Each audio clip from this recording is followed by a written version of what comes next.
Good evening, everybody. It's 7 o'clock on Wednesday, and it's time to zoom into wine. My name is Ian Blackburn. I thank you guys for joining me this evening. We always get an incredible group of people together to talk about what's happening in the wine world. Uh, every Wednesday, we take on a different grape variety or appellation part of the world to talk about, and we send out tasting kits. And this week we've got Sauvignon Blanc on deck from all over the world. So let's get right into it, get it going. I know I could use a drink, and I hope you guys are thirsty. Yes.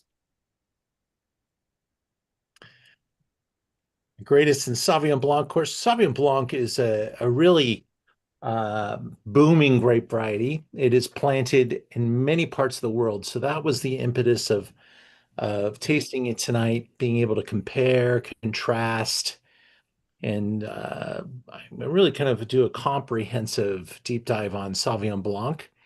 Sauvignon Blanc became famous in our worlds due to its prevalence in places like Sancerre, but probably about 10, 15 years ago, New Zealand overtook Sancerre as the most important Sauvignon Blanc growing region in the world.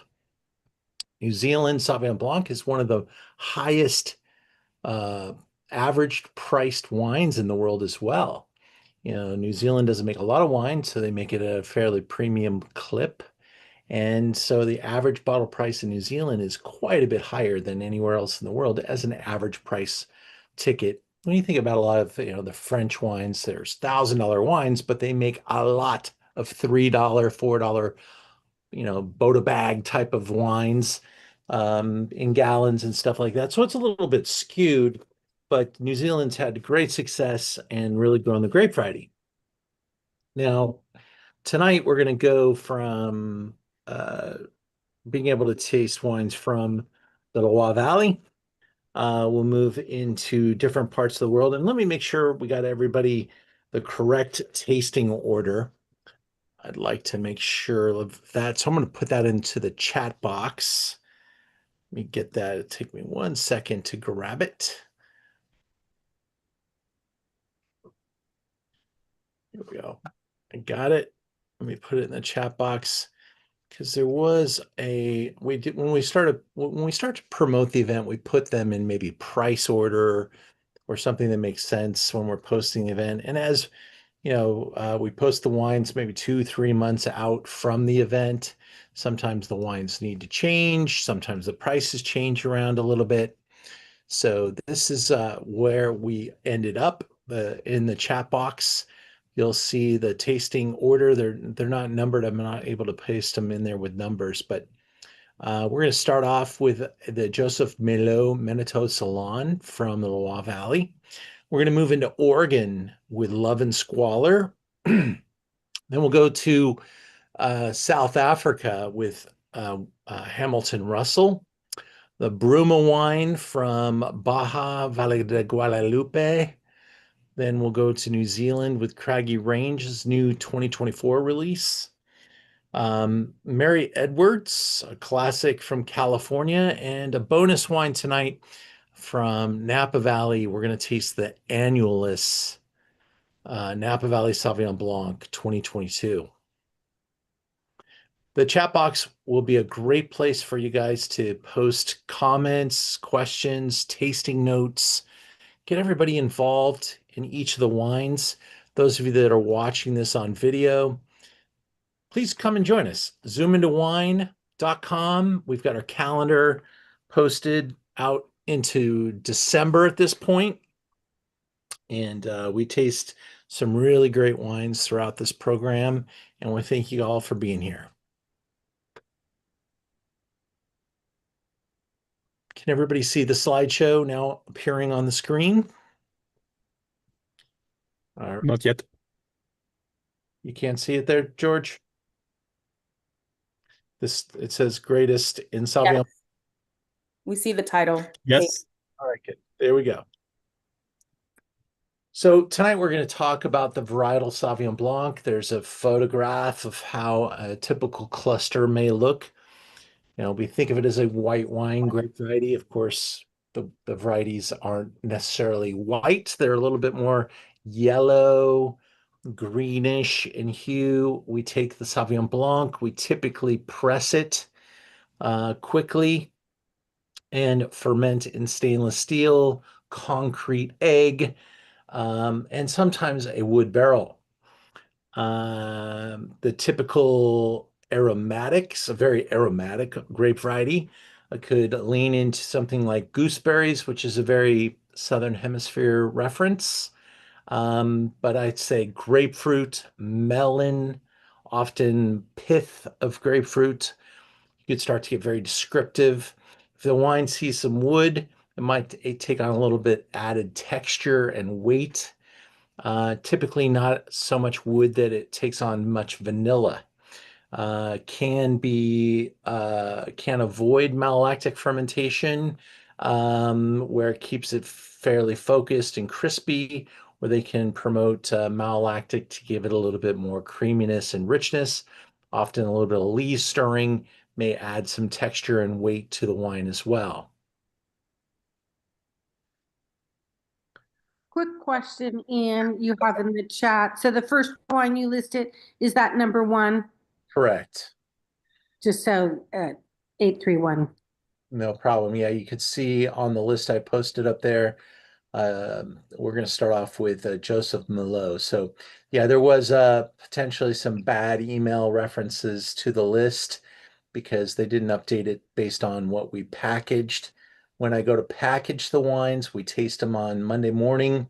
I pour them in the jars, and that's when we determine the final tasting order.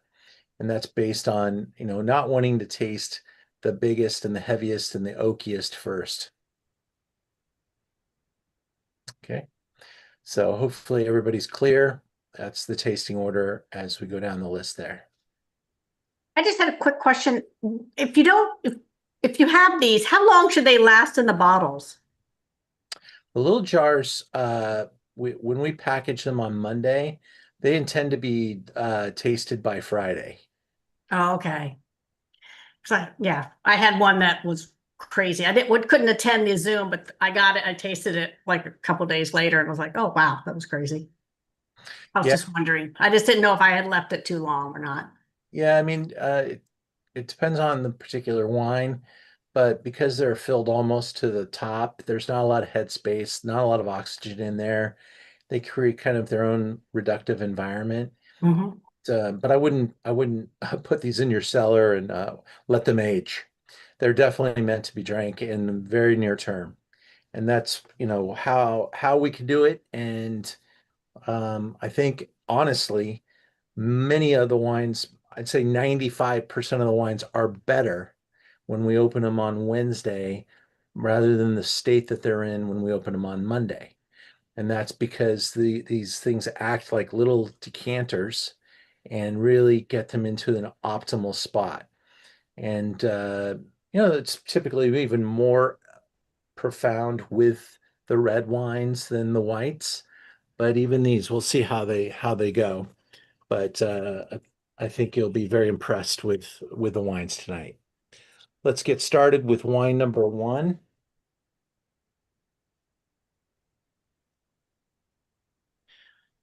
Building off of our typical example that we were talking about there, I did want to just I want to throw a new segment into every week and kind of go over a little bit of the news that's happening each week.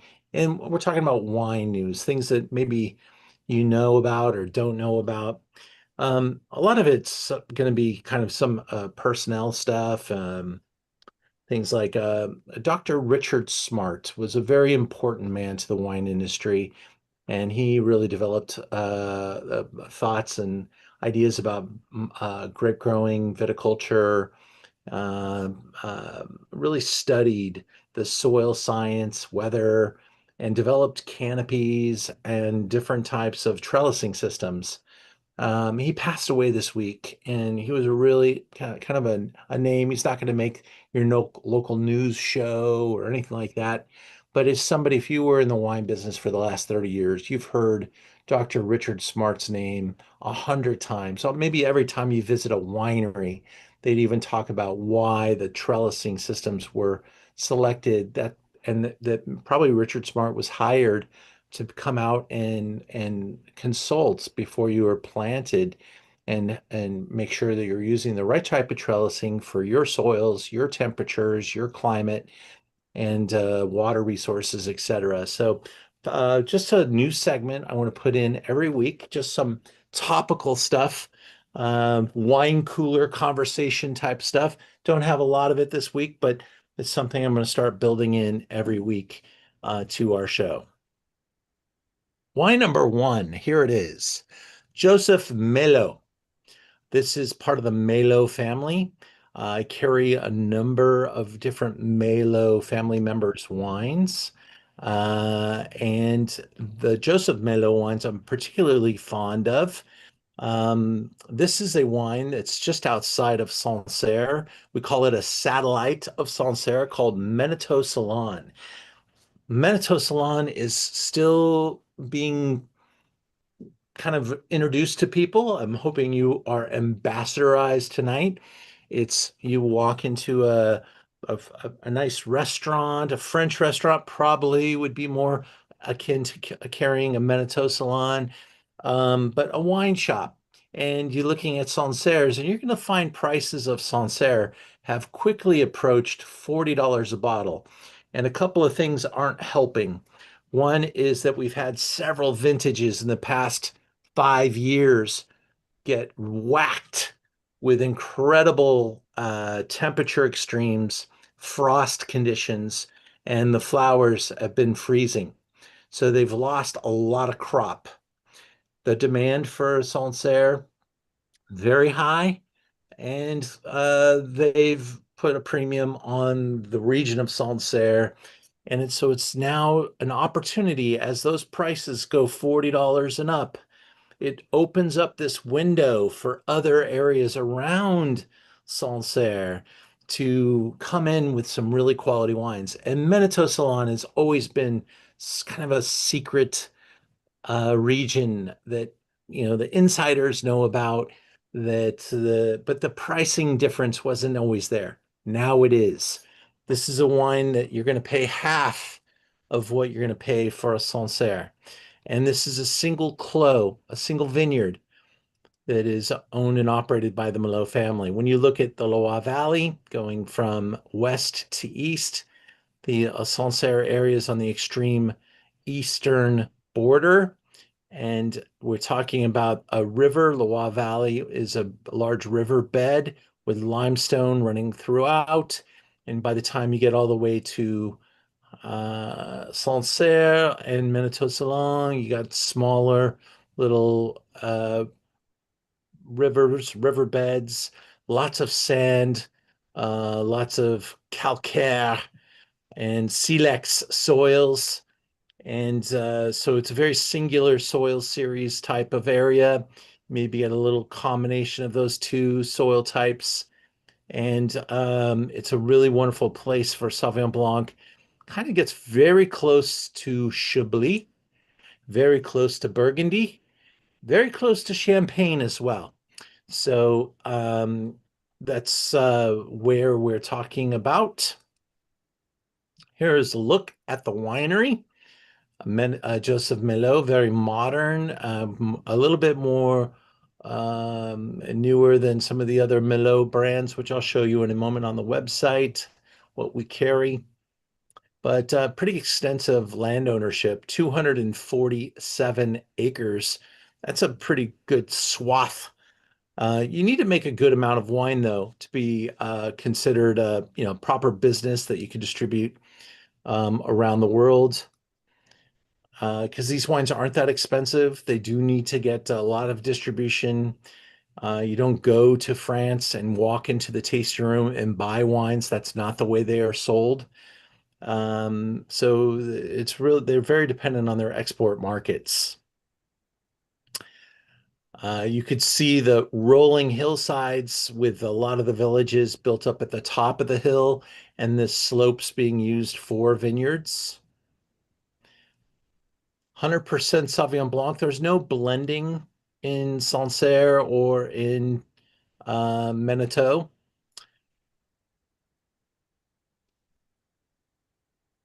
You get a nice little pinch of salinity, kind of saltiness, with some wonderful citrus, some perfume like white flowers. Not a lot of winemaking to get in the way of the fruit and the soil, the earth, and the fact that this is French. It just kind of sings to you like a perfume. And that's, I think, why we all love the idea of drinking a French Sauvignon Blanc.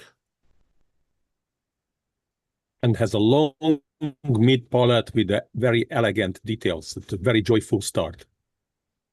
Thank you, George. Look at that. Doesn't that just look like what we're smelling? Look like what we're tasting? Yeah. You could see everything that they do at Melo is through either regenerative or sustainable viticulture. Other members of the Melo family are a little more ethos oriented with making the daughter is very much into biodynamics and natural winemaking. You're seeing a lot of also some skin contact Sauvignon Blanc. I carry a couple of them from the Loire Valley on the website that lean into the natural wine category. This is a bottle of wine that sells for $20. Great deal.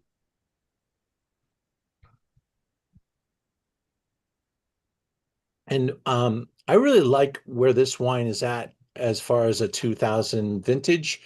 You could probably go to some stores and start seeing some 2024s. These wines do actually get better with a couple of years in bottle, and that's where we're at with this particular offering. I just want to take you into the website and show you guys how I find wines on the website all the time. I'm always needing to reference my wine. So I use this little cue box up in the corner that lets me search, and then I can find all the different wines from the Merlot family that I carry.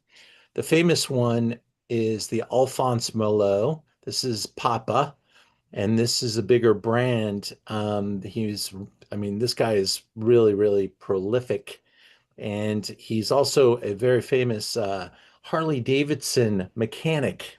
He's the only authorized Harley Davidson mechanic in France. So he's one of the largest landlords in Sancerre. The son, Joseph Melo, the daughter, I carry a little kind of a rosé, skin contact, white and red into this rosé. Very fun little wine, almost out of that one. Here's the Sancerre. And then we carry a little older vintage wines as well. And this is what my point was, is that I carry a single vineyard called Satellite that's in the 2016 vintage. And when I had the great pleasure of going to a phenomenal, famous restaurant in France last year, I chose the wine pairing with the meal, and they were pouring with the wine pairing for the meal. They were pouring a 2014 Sancerre at the table, and really was wonderfully aged and had a little bit more richness, fruit development. In its youth, it's like biting into an underripe piece of fruit, real crispy and stuff. And you can see how this 2000 is really in a wonderful and gentle place.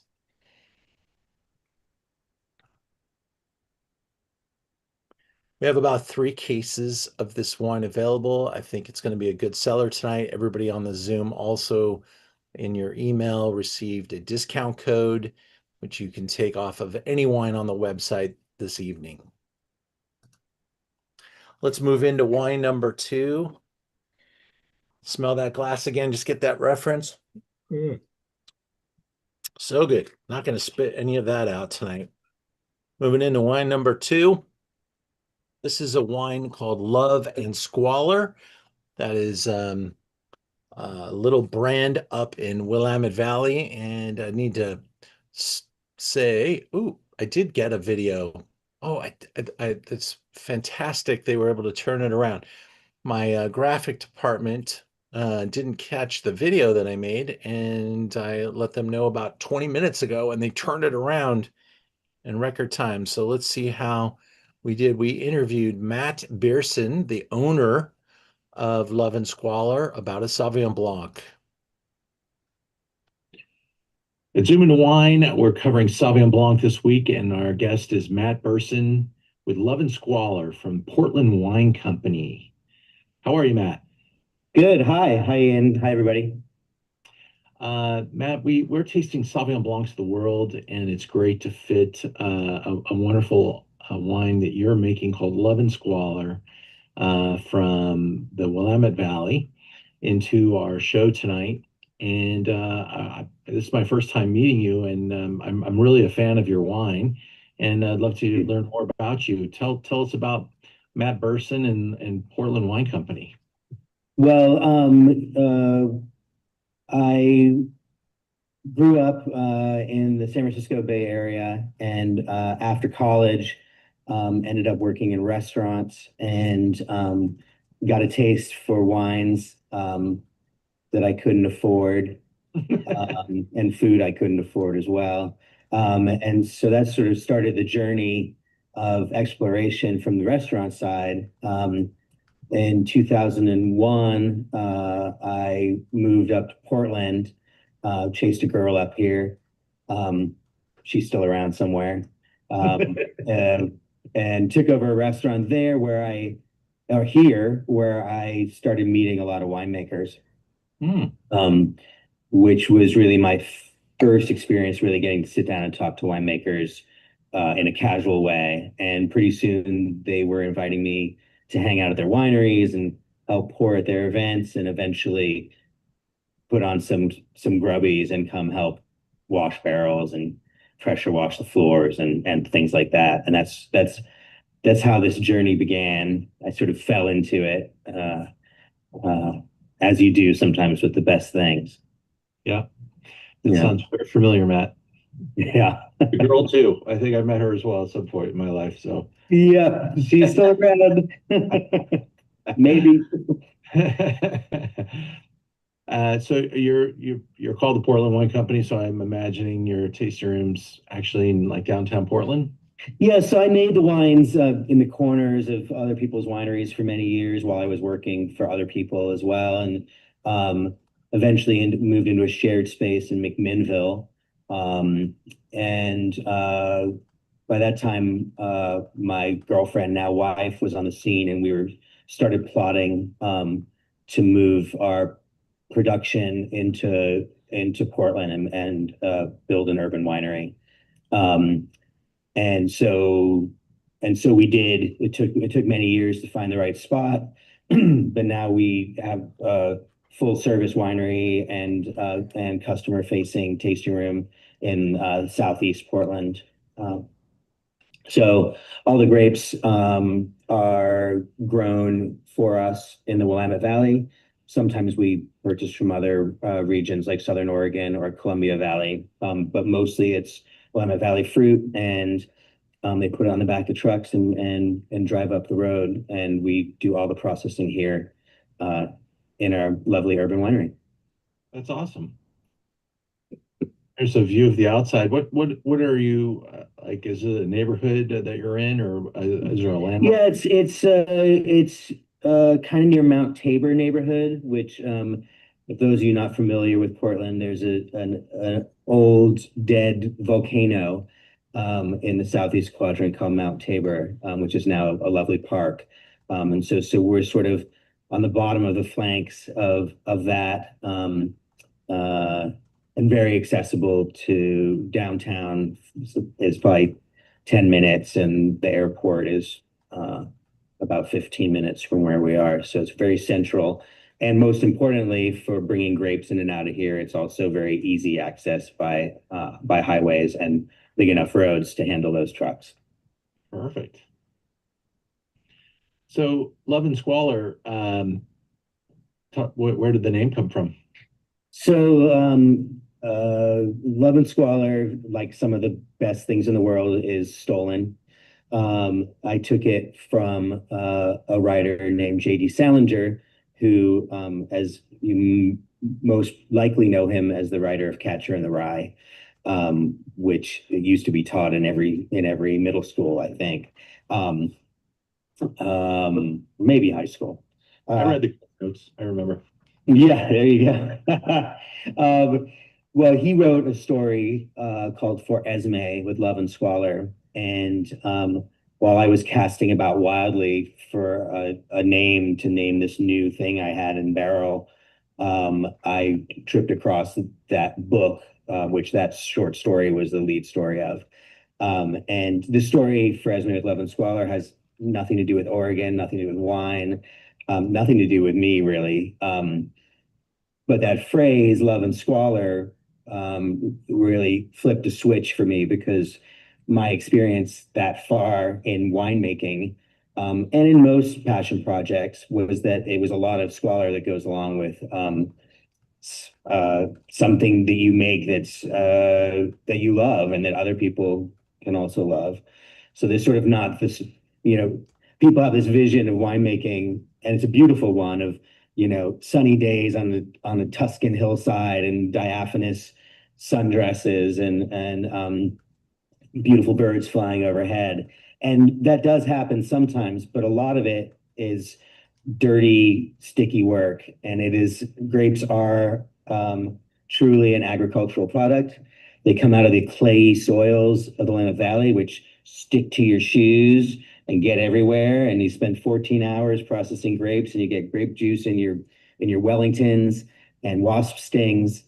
And from that comes something that people write songs and poems about. So that's the inspiration. Love it. Well said. Sauvignon Blanc, not the first grape variety you think of from Willamette Valley.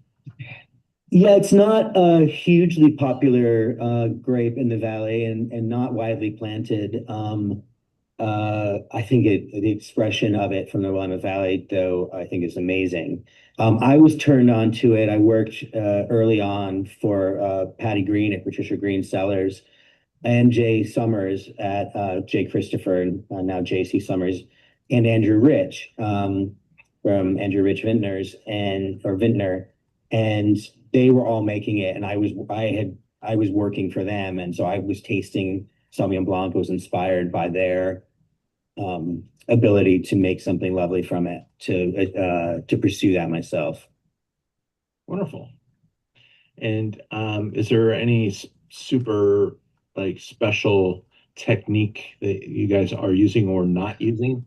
Well, from my mind, the trick of Sauvignon Blanc is picking it at the right time. Sauvignon Blanc is an early ripening grape, perhaps right around when the Chardonnay comes off, or maybe a little after. And as the grape ripens, as all the grapes ripen, the pH shifts, the acid levels in the grape shift.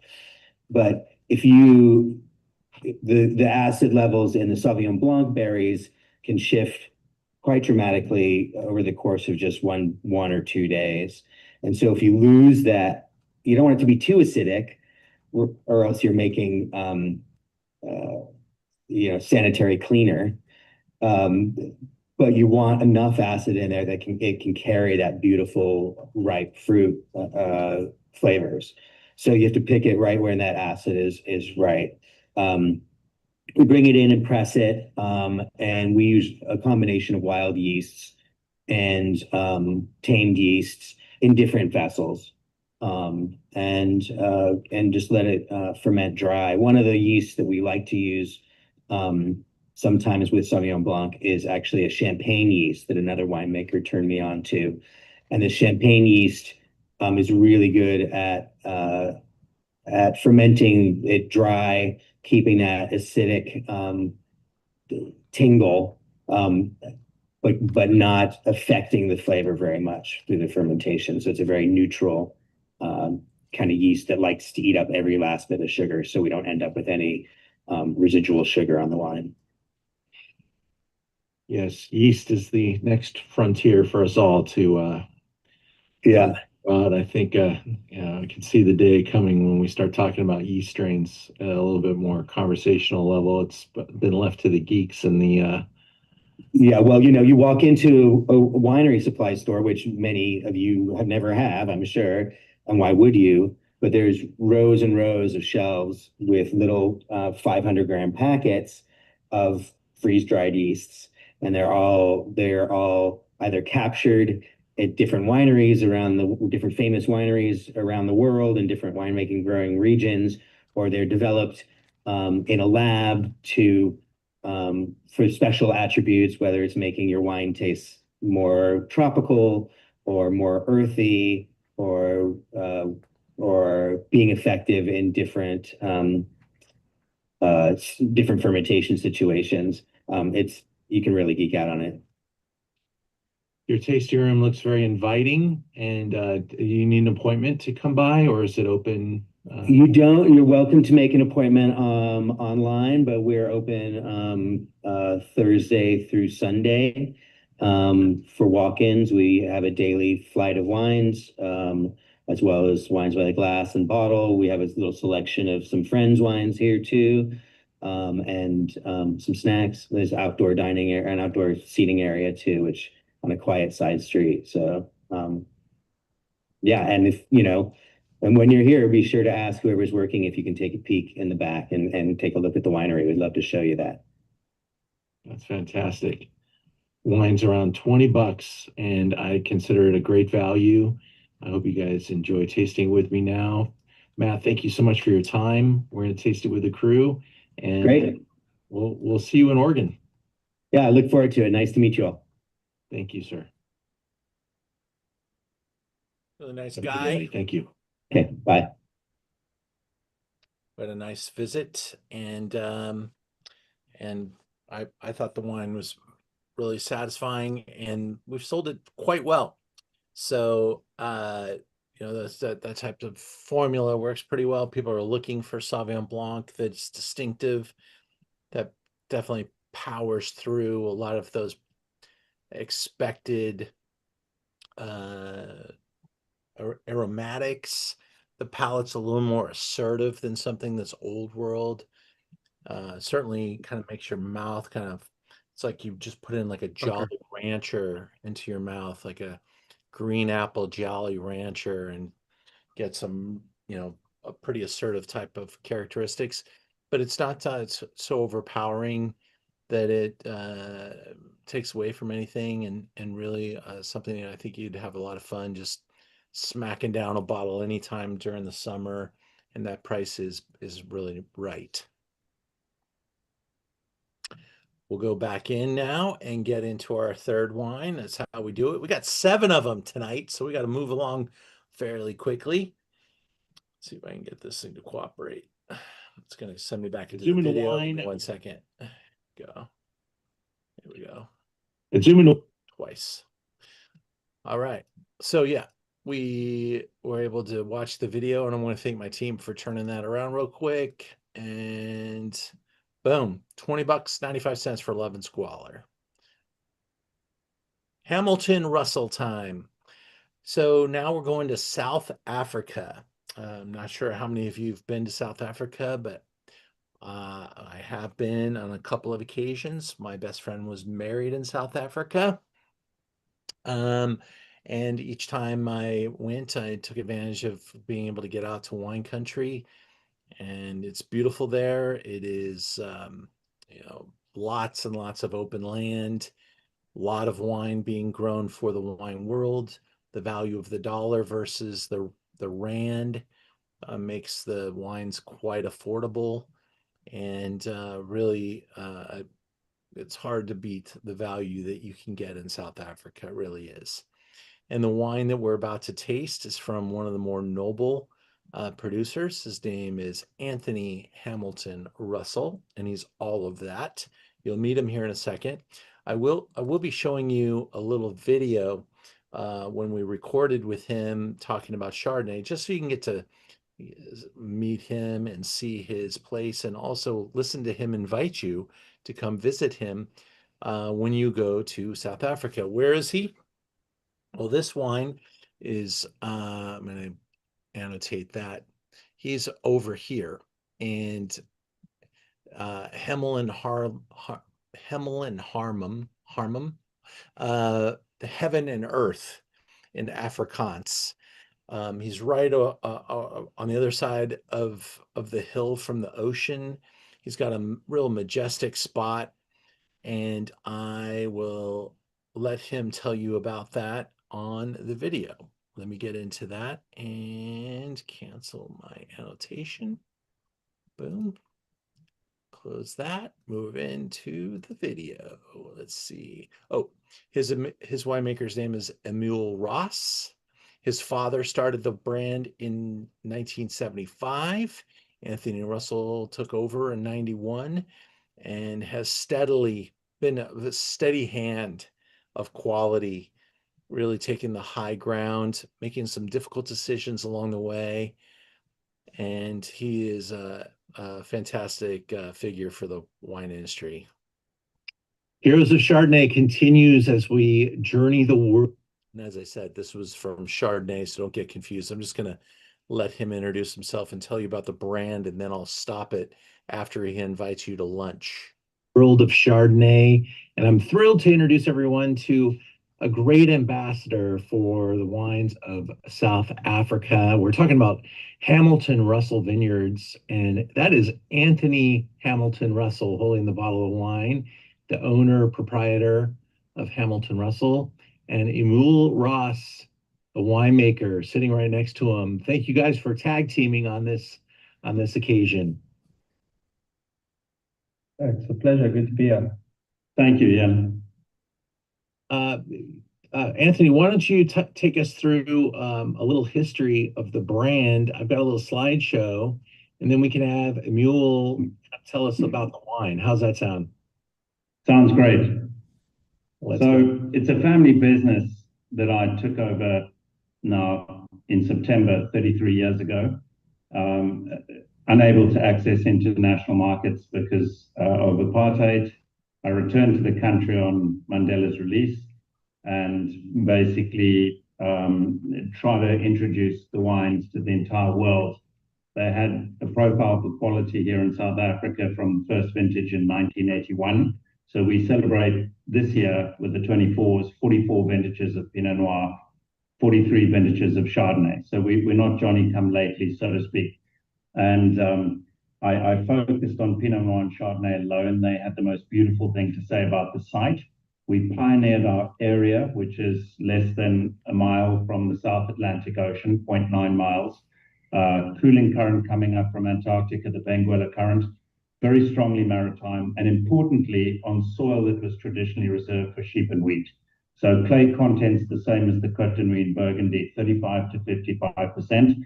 And that proved to be probably the most important factor in making our wines aesthetically more in line with Burgundy than they were with general New World Pinot and Chardonnay.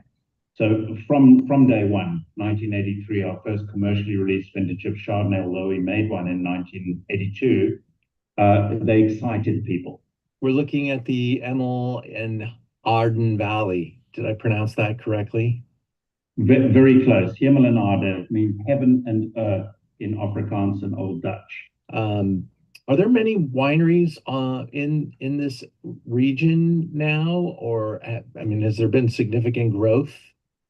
Yes, and that's been something we're immensely proud of, having shown the way to financial viability with a wine venture. My father did that at great risk in the 70s.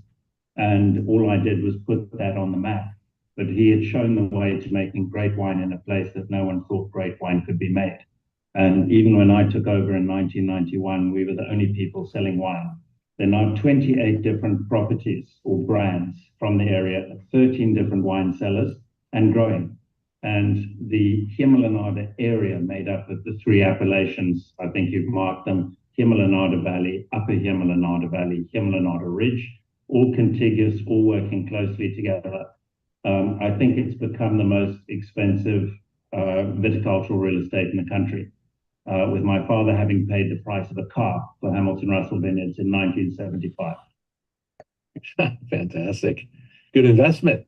But I know how hard you've had to work, and I know the sacrifices that, well, at least I can imagine some of the sacrifices you've had to endure. But it is really paying off. This has been a beautiful rise. I continue to see your wine featured in the Wine Spectator top 100, many magazines giving you the poetic justice you deserve. And I thank you again for giving us the time today. We're looking at the estate here. Is this where you guys are sitting at right now? It is. Emil had the good grace to come up to my house and brave my Great Danes. And it's dark outside. It's a different season. And that is a house I built in 1996 and planted olive grove around. So any of your listeners that are coming to South Africa and find the time to get to Hermanus, we love hosting people. We'd love to host you. There's no charge. Tasting lunch in my house afterwards if I'm here. We'd love that. We were farming organically for about 8 years, and then we've recently moved back to more sustainable sort of regenerative practices, where we are with occasional summer rain. All right, so we will leave it at that and proceed. Here's the Chardonnay. Continue. Takes me a second to get out of the video. There's a look at the little spot where you guys can have lunch when you visit him. Here's a look at the label. He carries he breaks away the Sauvignon Blanc from the Hamilton Russell brand and puts it into a brand called Southern Right. I think he did that out of wanting to protect his reputation for his Chardonnay and his Pinot, and created something that he can not only use estate fruit for this wine, but also purchased fruit, and works with quite a few vineyards to be able to produce this wine. And once again, makes beautiful stuff. You could see the description here.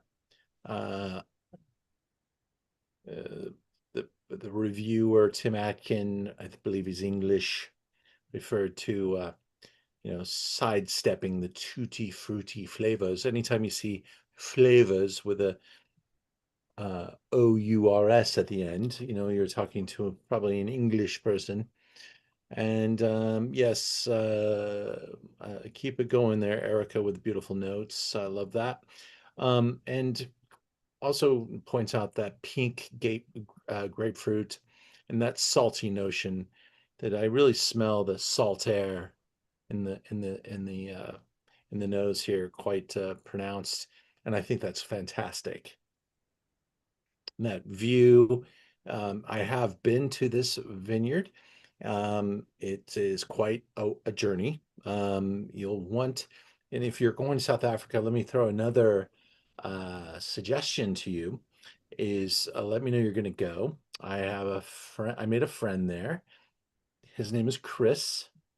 He's a retired military officer, and he drives people on wine tours. And that's important because all the road names are in Afrikaans. They're dirt roads, and the signs may not be there. In fact, the directions are often turn right at the broken tree and make a left when you see the big rock. And so Chris knows the way to all the wineries. I arrived on time, and Chris is quite a large human being, and nobody would mess with him. So yeah, let's get Chris connected to you there, Erica, and we'll get you to go and get you set up with Anthony Hamilton Russell, who is just a really lovely host. And his success is very important to South Africa as well. Not to I agree. not to beat a dead horse here, but the value that we're seeing in this wine category is quite amazing. $18 a bottle. We're And- not seeing the same PowerPoint as you. We're still seeing that image. Oh yeah? Yeah, just by the way. I wonder why that is happening. Let me see. Listening attentively, of course. Did it change? Did it change today? And did it change at all? No, it just still is on 24. No. Interesting. Okay, so here's what I'll do. I'll stop the share, and then I'll share it again.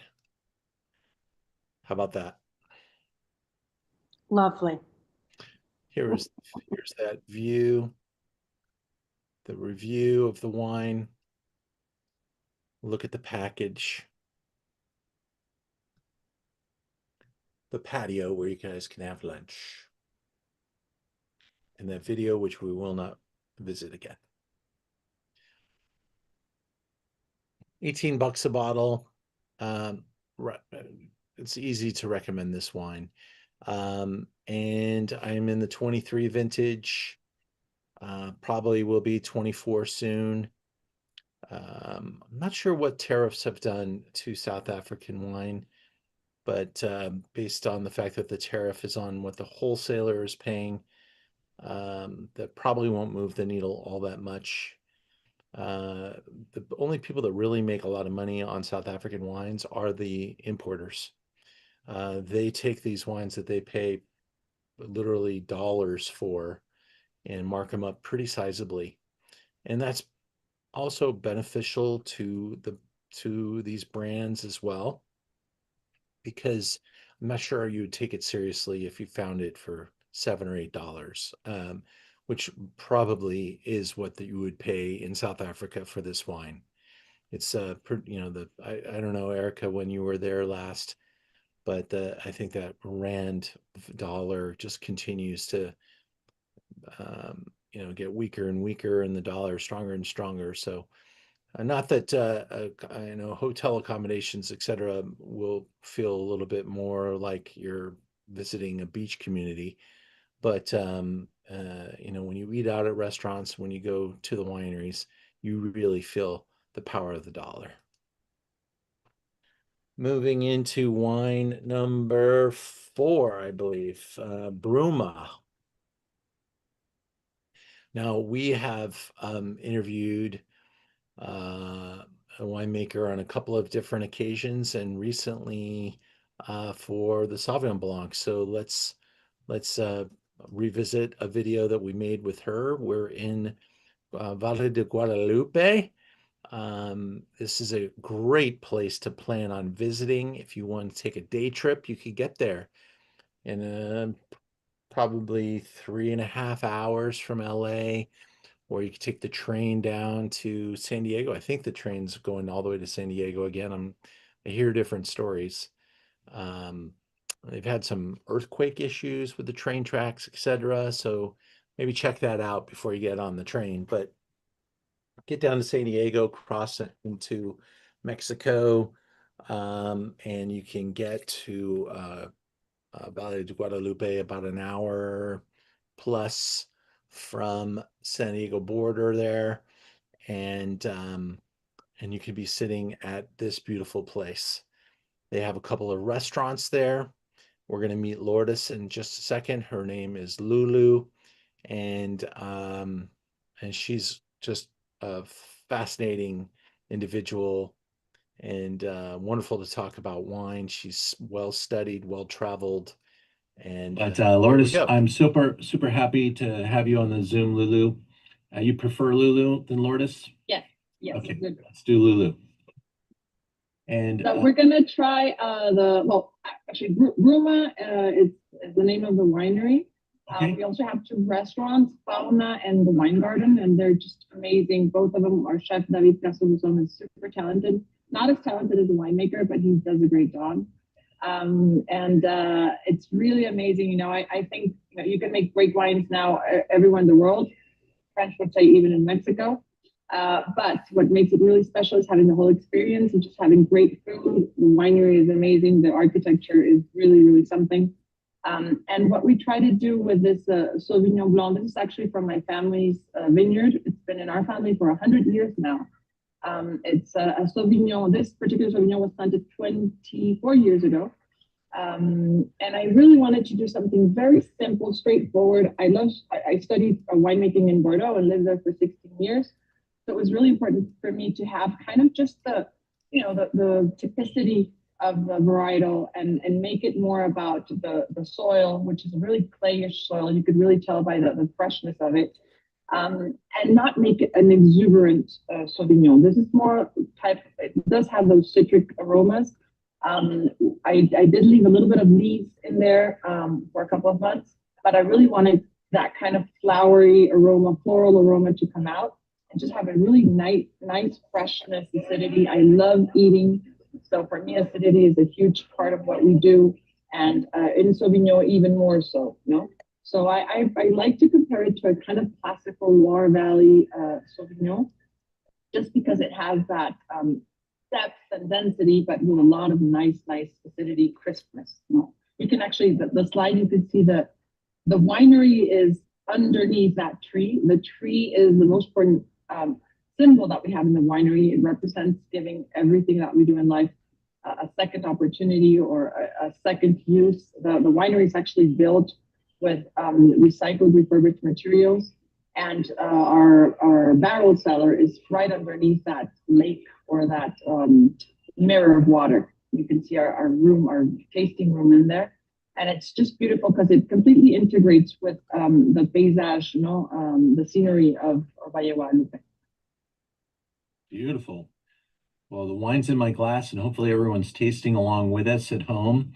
This is the 2020 Bruma Plan B. And I love this. The name of the vineyard, you can see it on the back label, is Rancho Rincón de Guadalupe, which is actually in the San Vicente Valley, which is a little bit south of Ensenada. And you can really taste the clayiness of the soil through the nice acidity. It's so much of the terroir complexity with the finesse, very different from the rest of the Sauvignon Blancs, and so entertaining to taste. But here is the next slide. Inside, you obviously spent some time on the design and the architecture and the messaging here. It's really cool. Yeah, the architect is Alejandro da Costa. He's an absolute artist. Again, everything, all of the wood that you see is recycled wood that was actually on the freeways, on the American freeways before it changed to metal. So we bought everything and built the winery with it. And you can actually see branches of the tree. That tasting table is one of the branches of the 350-year-old tree that we have there in Bruma. Wow.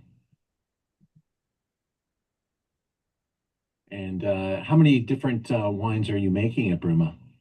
We actually have 3 different ranges of wine. We have the Vinos de la Casa, which is kind of a very selfish project for me because it's my way of experimenting with fun varietals, different techniques.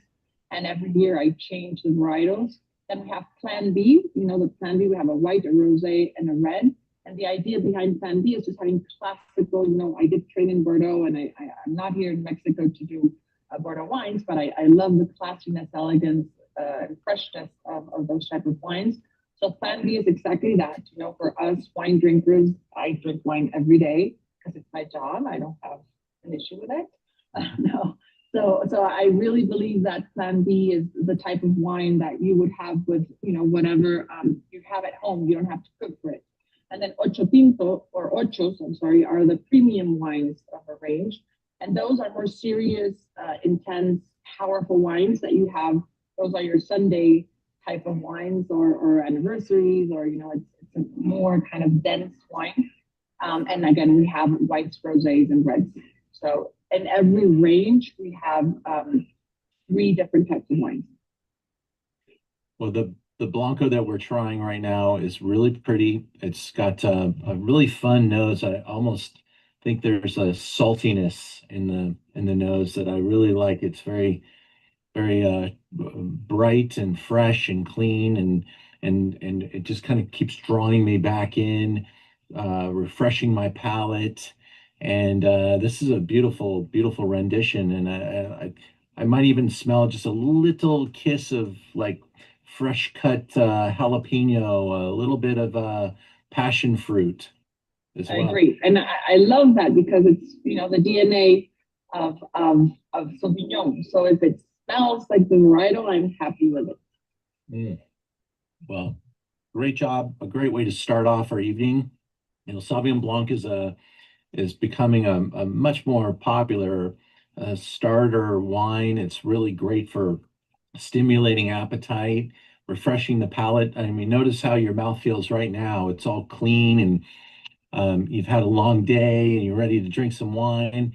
And now it, you know, kind of entices you to begin the meal experience. And there's so many foods that you can pair Sauvignon Blanc with, from shellfish, oysters, salads, soups, charcuterie. It's really a versatile wine. Of her wines, packaging, design, the winery, all very cool. As are you, Lulu. We thank you very much for being here. Thank you so much, guys. Always great to hear it from the mouth of the winemaker, and she is a very significant personality, and this is an important winery and a great destination for you should you choose to go to Baja to go tasting, which I highly recommend. It's really an experiential place, and it's I don't know that folks in California are really prepared for exactly what you're going to witness and experience in Baja, because we get a little California centric with the way we think, and the way they think in Baja is a little bit more European, a little bit more world-like. They have a more world view. They're not dependent on the California economy. They have visitors from all over the globe, and just as many folks flying in from Mexico City, and the wines are all sold throughout the world. It's really actually kind of an underwhelming amount of wine that we sell from Baja here in California. If you were to take a car across the border, you would be limited to only coming back with like a bottle or two. So it's not the easiest thing to justify going down there. I mean, I'm sure if you didn't get caught, you could come back with more, but it is quite an amazing place to go. We've attempted to take some groups down, and when we've been successful, it's fantastic because we go down in a large luxury bus, which is known as a, a, a larger courier, and we can come back with large amounts of wine because of the size of the bus and the courier status. And so it's highly recommended that you take advantage of that opportunity when you can.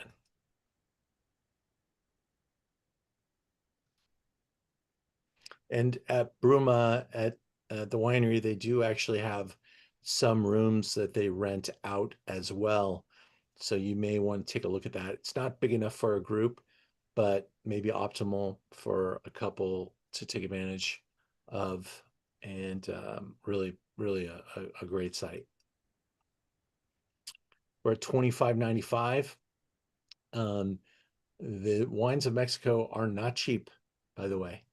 When you go to Baja, some of the wines may be less expensive here in California when you buy them. They have $40, $50 average prices with $100 wines all over Baja, and these wines are a premium. Speaking of traveling, I announced this week a trip to Napa Valley, taking a group at the end of January next year. It will be a special trip with some really highly procured visits. We'll be staying in Yountville. There'll be an option to dine at the French Laundry if is a big if the French Laundry is open.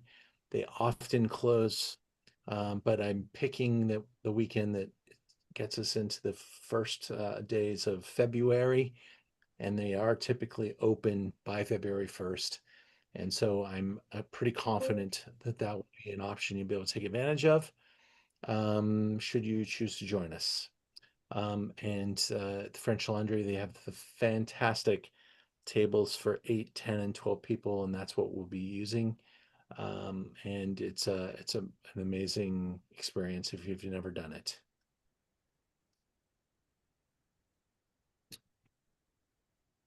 Moving into wine number 5, probably one of the best-selling wines on in our store. A wine that I look forward to offering all the time. It sells very, very well, and it's for the reasons you're about to discover. This is a magical place. When we think about New Zealand, when we think about Sauvignon Blanc, we typically think about it coming from Marlborough, which is at the northern tip of the southern island. You fly into Auckland, and then you probably take a flight down to get there. However, what I need to point out is that this wine is from Martinborough.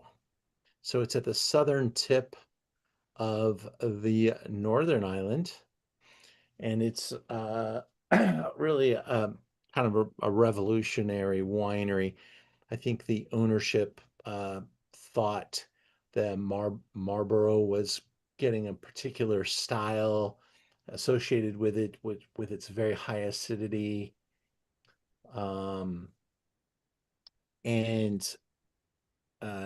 so to offset some of the acidity, they're making some almost sweeter Sauvignon Blancs, because if you have all that acidity, you need something to balance it out, like German Riesling.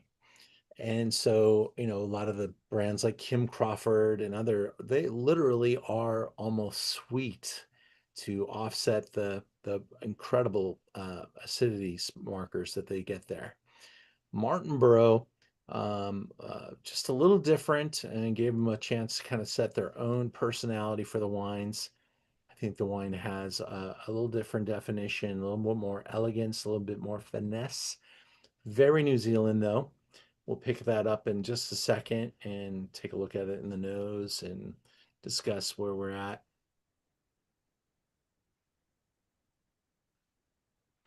The Craggy range was absolutely built for success.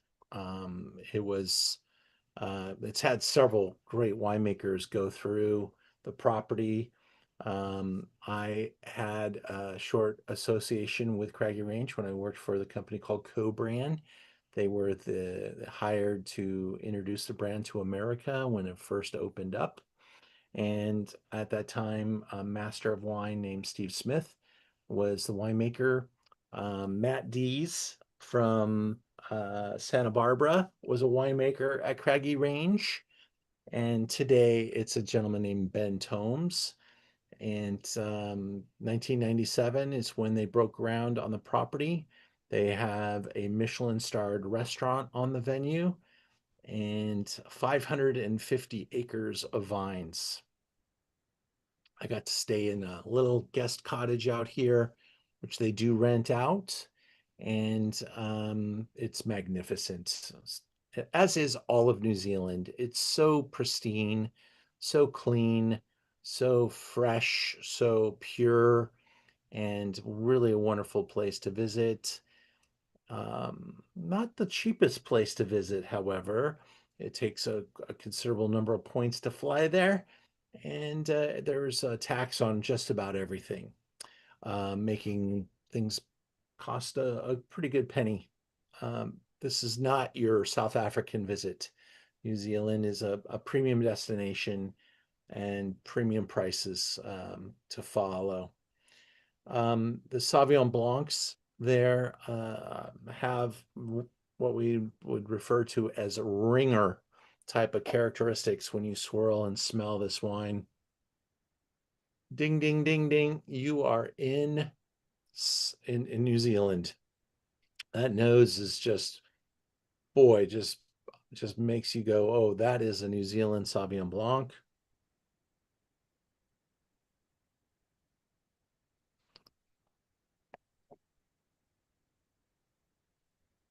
Unlike the Marlborough version, George, don't go ahead and taste and start talking about the next wine. You got to pay attention to what I'm talking about now. I When am we talk- in dreams, and the New Zealand wine is so graceful, it's possibly beating the pack.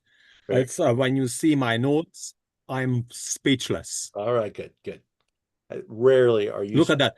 friend, but There is a fine cat in it, but what should be the character of New Zealand, but just whispering and New Zealand class. okay.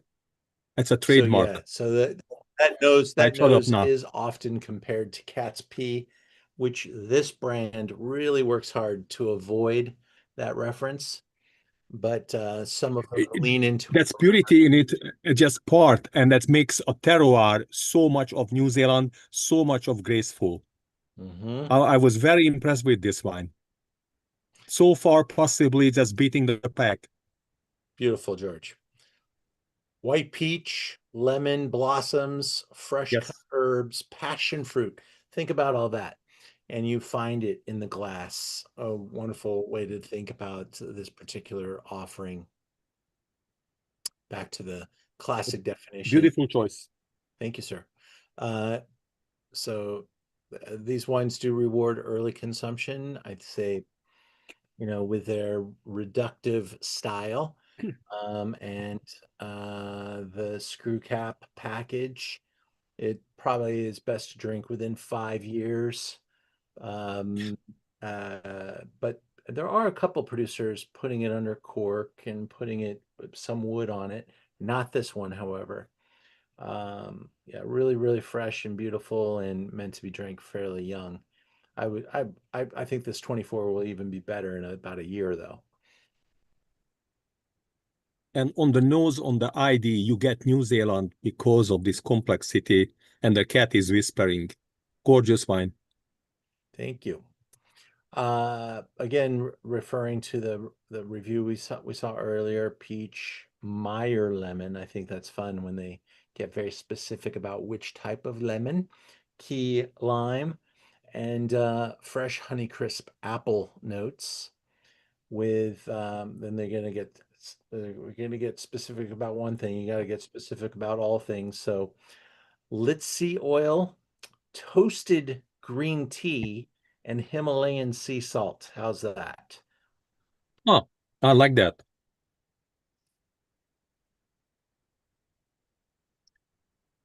You describe part of gooseberry because it's there, but primary, your description is give a wine more grace.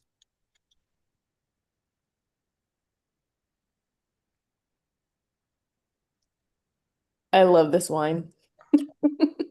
Serica? Yes, Yeah. I don't blame you. When Sauvignon Blanc exists to be a vibrant, absolutely stunning white wine without oak and without that, this is it.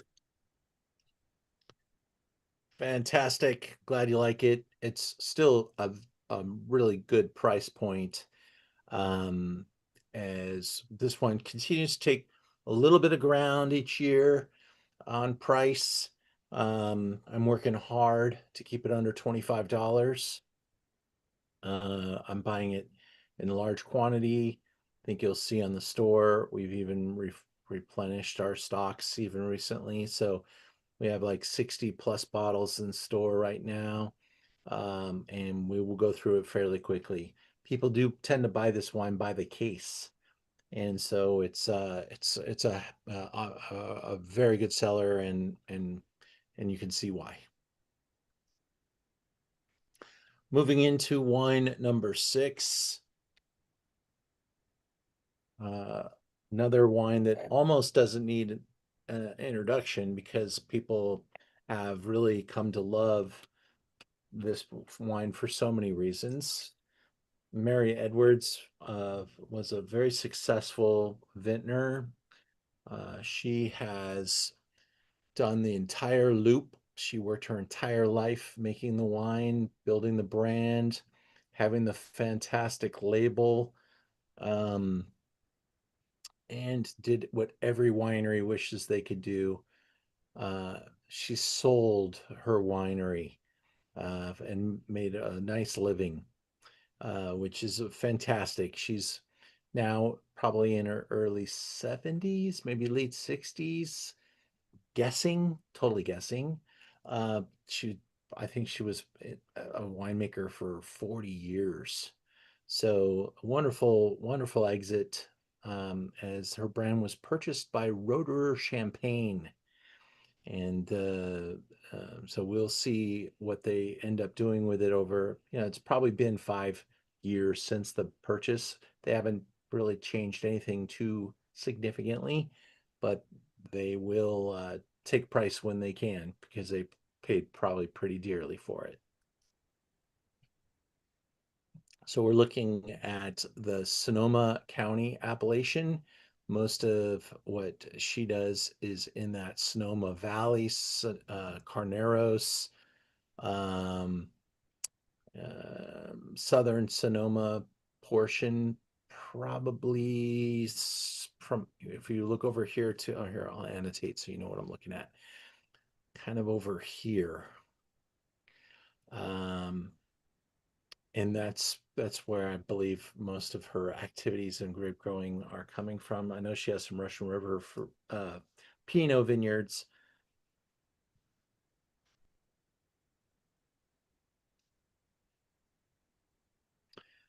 Taking over winemaking while Mary Edwards was still in charge was Heidi von der Meeden. And she's a lovely, very well spoken, very well educated winemaker, and was absolutely tutored and studied under Mary Edwards before taking the helm. 80 acres of vineyards. That's quite a bit in Sonoma County. A nice tasting room, facility, and a great reputation. 100% Sauvignon Blanc.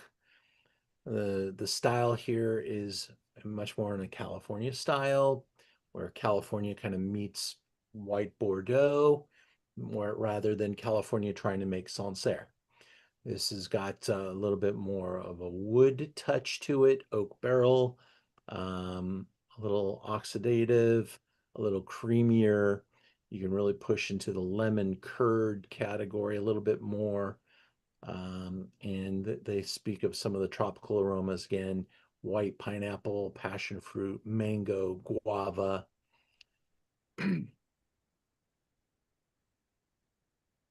Just Sauvignon Blanc is such a great storyteller, isn't it? We've had it from so many different Yes. places, from Baja to New Zealand to Sancerre. It really is very address specific. And that, I think, is what's so great about wine, is being able to taste where it comes from. It's not just a generic, one-dimensional product. It has layers and dimensions to it. And great wine has several, thousands maybe. Here's a picture of Heidi. This wine received a very nice 95-point score from Tasting Panel magazine, and leans into that tropical display. And they pick up on notes like gardenia. I don't know what plumeria is. Honeyed pears dotted with salty, crisp seashell finish. Unique description. Here's a nice view out across the Sonoma Valley floor. Some of those undulating hills. And this wine carries a $50 price tag and sells very well at this price.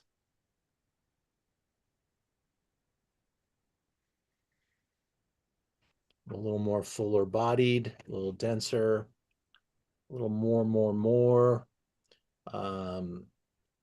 Some of those quality marks here are really felt in the mouthfeel.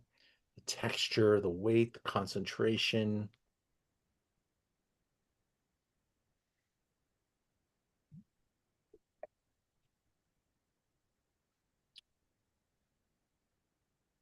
Getting some chats going on here.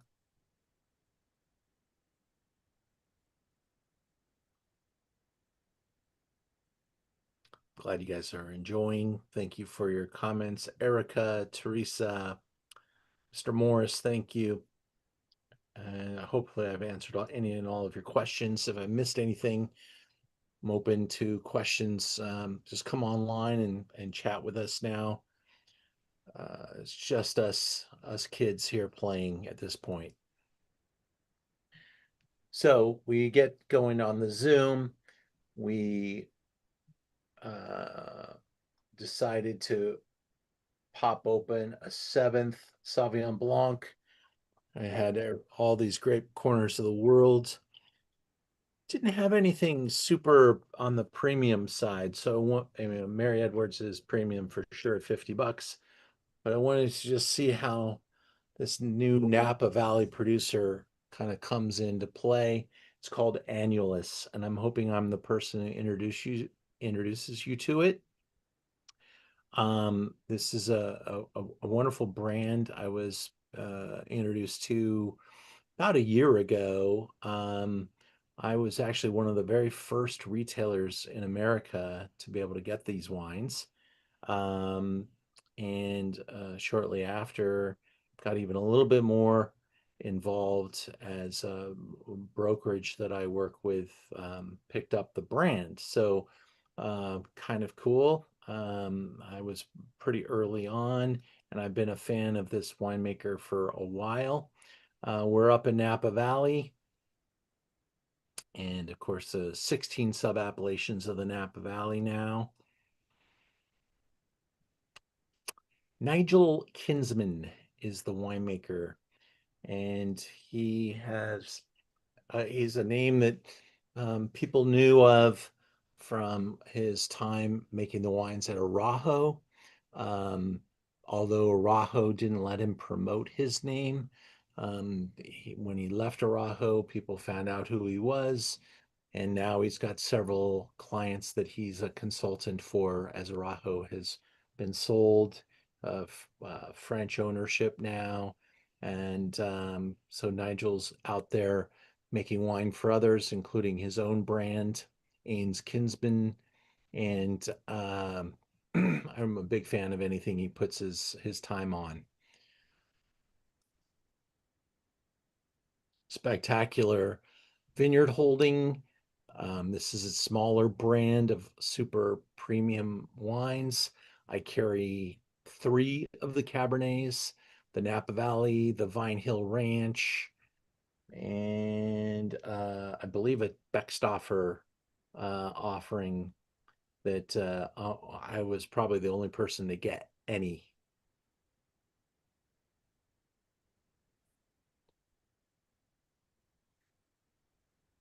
George is weighing in on the chat. 61. It's a very individual wine, very individual. And it And it's carries, very good to taste last, not in the flight in the middle. Excellent scoring. thank you, sir. 24% Semillon, which is a very Bordeaux thing. Oh, here is a mystery. Yes. Yeah, 15 Sauvignon Thank you. Blanc as well. So quite a blend. Not even enough Sauvignon Blanc to even call this a Sauvignon Blanc. This wine would be maybe Sauvignon Muscat can be blended with Sauvignon Blanc to be called Sauvignon Blanc. That's probably true because Sauvignon Muscat is a clone of Sauvignon Blanc, but they broke it out here in the description. But I have seen a number of other producers call it a Sauvignon blend, to really break that out even more. But yeah. here it's done with some good amount of oak barrel, older wood, and some time here. Honeyed, acacia, chamomile, white pepper These are the first times we've heard these types of descriptions, so prepare yourself.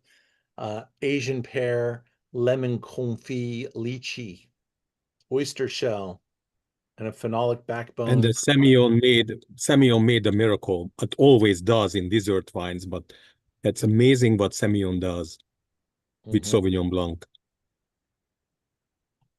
Thank you for this choice. Yeah, it's fun to look at something a little differently. This is absolutely made to be a higher tier effort from a really up and coming brand, but with a winemaker who's got a great reputation, great pedigree, and so Annulus is something to discover. It's 70. I think that my price is right around 76, 77 bucks. I might have moved up or down $1 or $2 since we made this slideshow. But remember, you get the 10% discount off of any of the wines tonight. Wow. And if you like that, like the Annulus, this wine has also got some ageability to it because of the way it's made and the blend. Of course. So let's Ian, I wrote something what I will be proud for my lifetime. I wrote it individual warrior for body loving palates. That's exactly what Semillon did with the Sauvignon Blanc. That became a very complex wine, lots of finesse, but when someone looking for a body texture and length, here it is. Ian, can you remind what the vintage is on this? That's a 22. Okay, thanks. It's brand new. 6 months old. This spends like 15 months in wood. Yeah. And and most of the fruit is from the Oakville appellation. So pretty high rent district area. And yeah, it does say on the back label 76 Sauvignon Blanc. So you blended the Sauvignon Muscat, Sauvignon Blanc together to create that 76 number. Because of course you have to have 75% of a single varietal to label it such in the state of California. And so he just qualified keeping it out of the white wine category. I just tasted the wine. I think it's really, as to be expected with that Semillon touch there. It's got a wonderful difference. And the ageability here is what's the differential. I think this wine continues to add weight and probably spins together even more over the next 5 to 10 years. And you could even get into a point where you start to smell some things like brown butter and things in its mature state. And that's all possible with this wine. I'm seeing some comments. I know that we've gone a little long tonight, gang, so I thank you so much for sticking with me. Next week is the newest wines to taste and fall in love with. I'm very proud of the lineup for next week. Take a look at it. It gives me a chance to really go a little crazy with the topicality. And it's kind of like my favorite wines that I found year to date that I wanted to put into one little Zoom. So if you like some really nice quality stuff, next week's going to be exceptional. And I hope you guys will join me. We have built Zooms all the way through, and we're building them out into December already, gang. Can you believe it? We've got 3 Zooms in July. I have a big event on the 24th of July in the city of Los Angeles, Stars of Pinot. If any of you are in Los Angeles, I hope you guys will join us at the Peninsula Hotel for a very important night, my biggest event of the year. I have 40 wineries flying in from all over the world, showing Chard and Pinot at the Peninsula. And the week after, I've got top Pinot Noirs being shown on July 30th here on Zoom. And we really keep the topicality broadened out So keep an eye on the calendar and join us as often as you can. Yeah, William, you're correct. It reminds me of White Bordeaux as well, the old Hartwells, absolutely. Thank you so much for your support, George, and everybody else. Thanks, Erica, for doing it. I know you guys have been my bedrock since we started doing this back in the year 2000, when we had just rented a space to become a tasting room / classroom during the pandemic.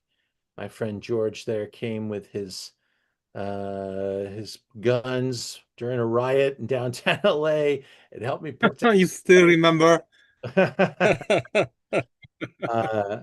We've had all kinds of craziness. Now we moved to a wonderful warehouse with thick concrete walls and great air conditioning to take good care of our wines, and it's very safe here. And the cost per square foot was chopped down significantly from our luxury showroom location. So we're able to keep the wine prices pretty sharp. And every now and then when we do our deep inventories, which we just finished our half-year inventory system, I go through and I just discount the hell out of some stuff, clear out the dead, the old, stuff that maybe needs a little bit of a life to it. So if you take a look at the website, I think you'll see some pretty interesting prices on a number of wines. Really keeping it sharp and hard. It's really hard if you're paying luxury real estate prices to keep your prices as hard as we are. And of course, in the city of Los Angeles, we deliver for free on orders over $100. And you can put together any sequence of bottles to get to the $100 mark. If you don't want to get to a $100 mark, it's $20 to have it shipped or to have it delivered, either way. And outside the state of California, we do our best. But UPS and FedEx are having their way with prices. And believe me, we are not marking it up even a penny. So just keep in mind that the first $14 on any shipment is the cost of a signature. And that's where things have gone with shipping wine. But we do thank you guys for supporting the store and Zoom into Wine. I'll cut it off at this point. We're at an hour and a half. Have a good night, everybody. I'm going to check into my Dodgers and see how they did today. They're playing terrible baseball. But the ups and downs of the 162 game season, let's hope for better days ahead. And I hope your team is doing well and you're enjoying the season. Thanks, everybody. Thank you.